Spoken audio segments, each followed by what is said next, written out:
What's up mga idol? So, meron tayo ditong tutorial paano mag-create ng API gamit ang Python, Flask, and SQLite para sa database.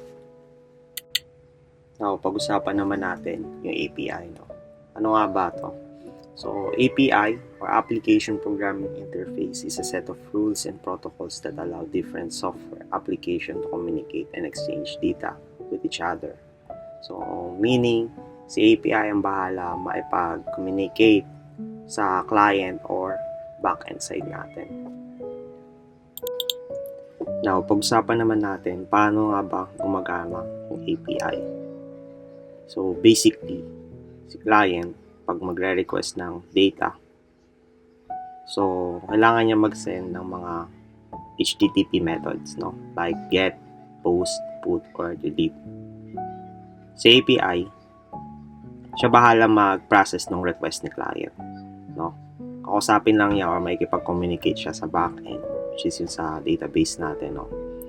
Siya bahalang mag-retrieve ng data doon sa backend. And then, yung backend natin, magre-response lang yun. Then, marireceive ng API. And si API ang bahalang mag-response pabalik ng client.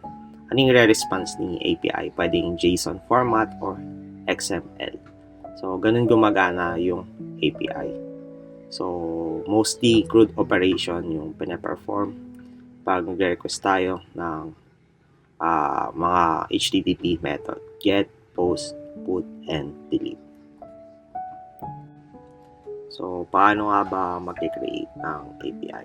Sa tutorial na to, gagamit tayo ng Flask micro-frameworks para sa mga routes tayo or doon tayo mag-define ng mga endpoints, para kapag nag-request yung client side natin, merong response na connected sa backend or sa SQLite natin. Yung SQLite naman, yun yung database na gagamitin natin. Doon tayo mag-i-store, mag-i-insert ng mga data.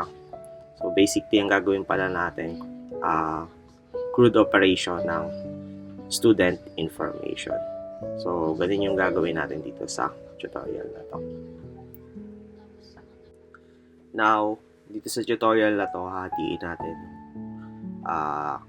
parts. Yung una is yung pag-set up ng virtual environment. Pangalawa, pag-set up ng connection within database. Yung database na gagamitin natin is SQLite. Under siya ng Python library.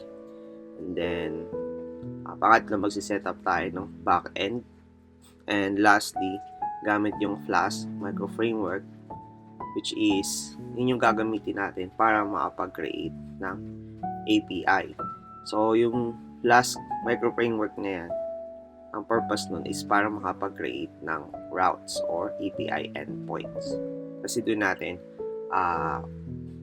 response yung mga data na makukuha natin sa backend. Now, alam na natin kung paano yung magiging process sa tutorial natin. So, sa susunod na video natin, pwede na tayo mag-start, mag-set up ng virtual environment.